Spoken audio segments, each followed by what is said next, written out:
ই প্ৰমাণ কৰিছে যে টংলাটো ভাৰতীয় জনতা পাৰ্টিৰ প্ৰাৰ্থী বিকন ডেকা জিকিবই, তাত কোনো সন্দেহ নাই। শ্ৰদ্ধা ৰাইজ, আপোনালোকে জানে চৰকাৰ আহে চৰকাৰ যায়। আটাইতকৈ ডাঙৰ কথা, ইলেকশ্যনৰ সময়ত আমি যিবিলাক কথা কওঁ, এই কথাবিলাক চৰকাৰ হোৱাৰ পিছত আমি ৰাখিব পাৰোঁ নে আমি ৰাখিব নোৱাৰোঁ।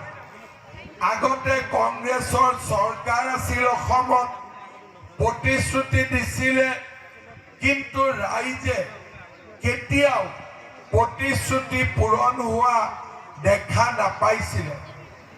সেইকাৰণে এটা সময়ত ৰাইজে ৰাজনীতি কৰা মানুহৰ ওপৰত বিশ্বাসো কমাই দিছিলে।